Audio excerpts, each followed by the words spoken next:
नमस्कार, मैं हूं आपके साथ वैशाली और आप देख रहे हैं CNN न्यूज भारत। आइए रुक करते हैं आज की खास खबर पर। बकरा ईद को लेकर बरेली प्रशासन ने कानून व्यवस्था बनाए रखने के लिए सख्त निर्देश जारी किए हैं। जिलाधिकारी अविनाश सिंह ने कहा कि कुर्बानी से जुड़ी किसी भी तरह की लापरवाही या उत्तेजक गतिविधियों को बिल्कुल बर्दाश्त नहीं किया जाएगा और प्रतिबंधित पशुओं की कुर्बानी ना दें। प्रशासन ने आदेश दिया कि सड़क, गली या किसी सार्वजनिक स्थान पर खुले में कुर्बानी देना पूरी तरह से प्रतिबंधित रहेगा। इसके लिए विशेष निगरानी टीमें बनाई गई हैं जो सभी इलाकों में नजर बनाए रखेंगी। डीएम ने यह भी स्पष्ट किया कि कुर्बानी से जुड़े फोटो या वीडियो को सोशल मीडिया पर पोस्ट करना कानूनन अपराध माना जाएगा। ऐसा करने वालों के खिलाफ IT एक्ट के तहत सख्त कार्रवाई की जाएगी। साइबर सेल और पुलिस टीमें 24 घंटे सोशल मीडिया पर नजर रखेंगी। ईद की नमाज केवल उन्हीं स्थलों पर अदा की जाएगी जिन्हें पहले से प्रशासन की अनुमति प्राप्त है। सड़क या किसी सार्वजनिक स्थान पर नमाज की अनुमति नहीं होगी। साथ ही इस बार किसी भी नई परंपरा जैसे जुलूस, आयोजन या प्रदर्शन की अनुमति नहीं दी जाएगी। बिना अनुमति कोई नया कार्यक्रम नहीं किया जा सकेगा। डीएम अविनाश सिंह ने नागरिकों से अपील की है कि वे बकरा ईद का पर्व सौहार्द और कानून का पालन करते हुए मनाएं। उन्होंने कहा कि प्रशासन सभी समुदायों के बीच भाईचारा बनाए रखने के लिए पूरी तरह प्रतिबद्ध है। किसी भी तरह की शिकायत या जानकारी के लिए नागरिक स्थानीय पुलिस या कंट्रोल रूम से संपर्क कर सकते हैं। नियमों का उल्लंघन करने वालों के खिलाफ सख्त कार्रवाई की जाएगी। ईद का त्यौहार करीब है, क्या कुछ एहतियात बरतने के लिए गाइडलाइंस जारी किए, किस तरीके से तैयारी? जैसा कि आप सभी लोगों के संज्ञान में है, मुस्लिम संप्रदाय के द्वारा ईद उल अजहा का जो त्यौहार है वो पूरे सांप्रदायिक सौहार्द और सामाजिक समरसता के साथ 7 तारीख को मनाया जाएगा। और इसको ध्यान में रखते हुए पहले चरण में जितने भी हमारे थाने हैं वहाँ पे थानाध्यक्ष के द्वारा कानून और शांति व्यवस्था बनाए रखने के उद्देश्य से और जो लोकल क्षेत्रीय स्तर पे जो समस्याएं सामने आएंगी उनका निराकरण करने के उद्देश्य से एक संवाद की बैठक कायम की जा चुकी है।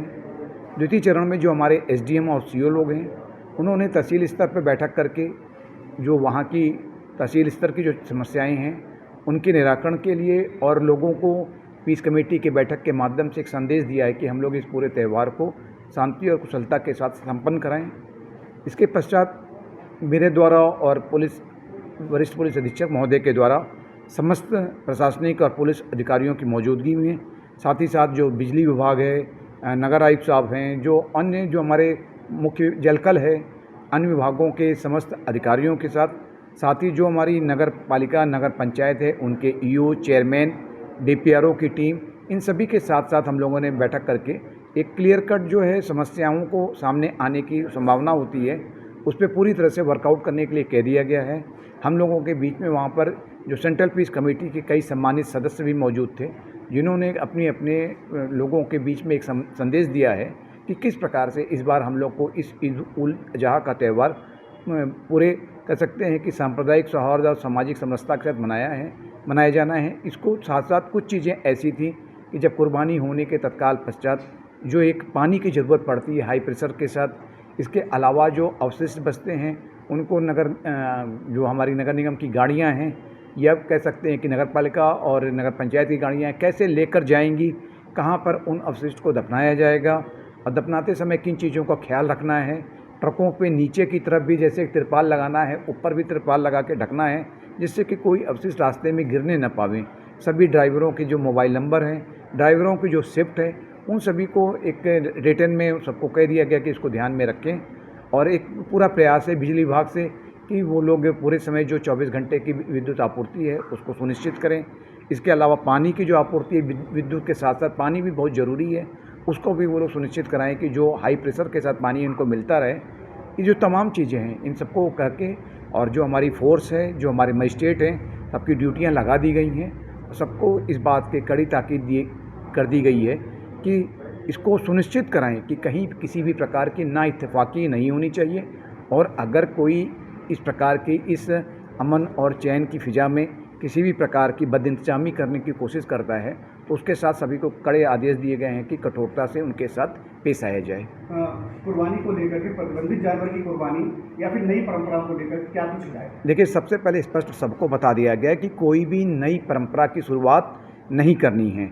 इसके साथ ही साथ है कि जो प्रतिबंधित जो हमारे पशु हैं, प्रतिबंधित जानवर हैं, उनकी कुर्बानी कदापि ना की जाए। इसके साथ ही कुर्बानी करते समय का कोई भी वीडियो या कोई भी फ़ोटो सोशल मीडिया में ना डाला जाए।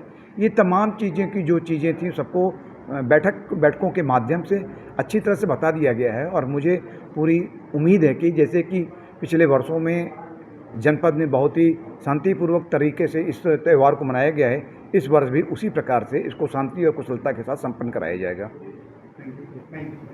एसपी सिटी मानुष पारिक ने बताया कि आगामी त्योहार बकरा ईद को लेकर बरेली जनपद में विशेषकर शहर में पुलिस द्वारा तैयारियां की गई हैं। शहर में 450 के ऊपर मस्जिद हैं और 23 ईदगाह हैं। इनमें से 271 मस्जिदों में नमाज अदा की जाएगी और 12 इनमें से ऐसे स्थान हैं जहां पर पुलिस द्वारा भी गार्ड लगाई जाएगी। इसमें हमारे द्वारा 42 मोबाइल पार्टियां स्थापित की गई हैं और 16 QR टीमें भी रहेंगी जो लगातार निगरानी करेंगी और विभिन्न स्तर पर पीस कमेटी की मीटिंग की जा चुकी है। थाने स्तर से लेकर जनपद स्तर तक पीस कमेटी की मीटिंग की जा चुकी है। ड्रोन से भी निगरानी की जा रही है। इस त्योहार को सकुशल संपन्न कराया जाएगा। आगामी त्यौहार बकरीद को लेकर बरेली जनपद में विशेषकर शहर में पुलिस द्वारा तैयारियां की गई हैं। शहर में 450 के ऊपर मस्जिद हैं और 23 ईदगाह हैं। इनमें से 271 मस्जिदों में नमाज अदा की जाएगी और 12 इनमें से ऐसे स्थान हैं जहां पर पुलिस द्वारा गार्ड भी लगाई जाएगी।